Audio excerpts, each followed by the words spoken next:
What we're going to do is test the solar module.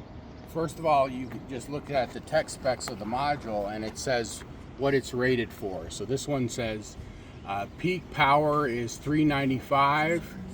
Open circuit voltage. Open circuit voltage, that's open circuit. It's going nowhere. So literally, open circuit voltage, it says, is 36.98. And so if this was going somewhere, it's rated voltage. So if this is hooked to a battery or there's energy flowing through it, it's a lower number than. And so put it on voltage, make sure it's DC. You only screw up that one time, right? And then, so what do we got? 32.6. Now it said there open circuit voltage was 36.98. Why would it be lower? Well, sun's behind us. So here is your pyranometer or light meter. If I put it on the same plane, right now it's showing only 102. What did I tell you? How much? What percentage do? So 1,000 watts per meter squared would be 100%. 102 would be 10%. So for this to get full voltage, it has to be above 20%. So once you hit 20%, you get full voltage. It's a really sunny day, but it's pointed in the wrong direction. Yeah. So let's flip it and find out. All right, let's pause and flip it around. Huh?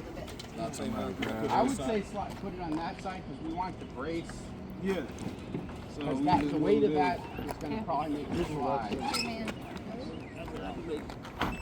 I'm bad. Wasn't trying to hit nobody.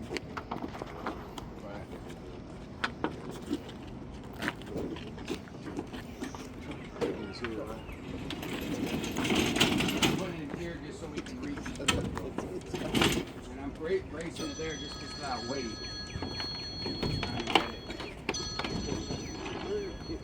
So you can't really reach to the side to test it on this particular module. Do you want more of an angle toward the sun? So that was going to be my next test. We're going to test it here to see angle. So here's your light meter at this angle. Can someone read what it says? Says 75. Okay, now we're still not at 20%. So now change the angle. The sun is almost directly overhead, so make it really steep. Oh, really steep. Yep. All right, then. Yep. So now it's like, well, it's cloudy. Yeah, But it's cloudy. But now, flash here in a second. So it's still above 20% now. So we should get full voltage. So if you want to grab that lead. So as long as it's above 20% light, which it's hovering right around there, you're like, wait, it's a sunny day. Completely behind the clouds, right? Yeah. So this is where it can really catch you, right? It has to be above 20% light to get your full voltage. So voltage. Select DC. Stop right there. And then one thing about a good meter is if you hook these wires backwards, you look at it. So that one, I've hooked it correct. It's showing 34 volts approximately. But now if I hook it up backwards, look on the thing. You see the negative sign on there? Mm-hmm. So that means these wire leads are on. I did backwards now. Yeah. So that's one way you can figure out which is the positive, which is the negative, if it's not obviously labeled. We got the voltage. Now you need to do the current. What's the label say for current? So we're looking at open circuit current, or short circuit current, excuse me. Short circuit current. 13.7. Normally you don't short things, but in this case, this wire can handle the max energy this can put out. Right now, I have just shorted it. The energy right now is flowing in a circle in it. Except we got the shade person over there. Here it comes. So now we change it to amperage and make sure it says AC, make sure it says DC. Oops, I hit the wrong button. Select.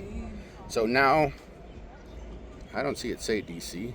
There we go, AC, DC. So now let's see what it says. No, still not working.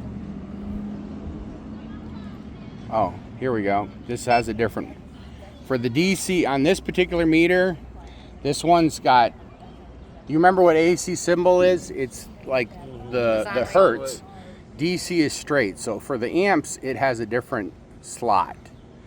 Now, this is a tricky thing. A lot of amp meters will only do AC. So if you buy an amp meter and it'll say 600 volt DC AC or AC DC meter, look in the fine print to make sure it will measure DC amps as well, because a lot of them won't. This particular one will. It has a separate line on it. So right now, certain brand that does that? any of the good ones. It just, so right now it's showing, are you guys shading it? Oh, I'm sorry. Just, yeah, you can move out of the way. Yeah, it'll be solid. So that right there, well, it's actually going down now. Dang. Clouds. Oh, there it goes. Now it's at 10 amps, 11 amps. That's So, crazy. 12 amps. So, yeah. So it's, the sun came out from behind the cloud, and now it's almost 13 amps. And so what was it? 13.78 was, so, oh, let's get the sun meter here. So right now, 900. That's 90% light. So, oops. So if you figure out 12.6, it said 13.7 or something right there. So you sit down, is that 90% of its rated output? I haven't done the calculations, but that's pretty good close. So when it's going over 1,000, it's over 100%? Correct. Okay. But again, so right now it's actually, look, it is over, right now it's slightly over 100%. It says 1034. And that's what you call edge of cloud effect. When the sun is peeping out of the edge of the cloud, for some reason it's just more intense there. Just for a short amount of time. You know, and so now it's already dropped to 940. So it's already dropped as it's coming out from behind the Hey, cloud. let me ask you this. Yeah. Solar flares, how does that affect That's it. the panel? Solar flares is, you know, temporary spike in energy of the sun.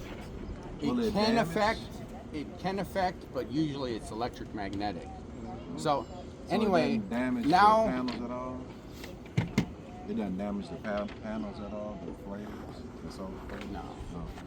So basically that's the only time you want to short circuit. There is a proper way to short circuit a whole array, but you have to be very careful because you can again damage the wires if you're short circuiting more power than the wire can handle. Yeah, because So in once this it's in case, an array, then it's more than that could handle. But since it's just one panel, it So can I handle can, it. if remember, if you put a series of modules, Yeah, you're so- adding up voltage, but you yeah. didn't change the current. Yeah, So you can short circuit a string of modules but if they're in because the parallel, current isn't more than the wire can handle. But when you get 2 strings, now you're doubling the current, or 3 strings, you don't want to short circuit an array. You just want to test. So a common thing, I come in there's a problem, I'll test the string and then test individual modules. So, but that's basically voltage and current test, but it does you no good if you do not know how sunny it is. Now, of course, I mean, if you tested it and it was like full on producing power, it's fine. But you're like, oh, this one's a bad solar module, but you don't have any idea how sunny it is. I mean, that was weird. I mean, it was like under 20% just because the sun was behind a cloud for a minute. I designed that. That was part of the test. All right. Thank you, guys. Now, my other meter, you select either one of them. There's not a separate switch. Yeah. 11.6. Okay, and all of a sudden this tree took a walk by. Oh, wait a minute. Let me see. Got walking trees. 11.65 now. Okay, watch. 0.8, 0.7, 0.6, 0.5. So the main thing is how far across. Oh, it's not up and down. So now it's in negative now. Right, see?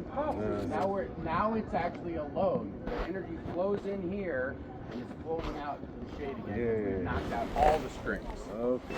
So like this way, I've only knocked out a couple of rows. Those rows over there are still good. So, yeah, and so that's where. Do you own it like this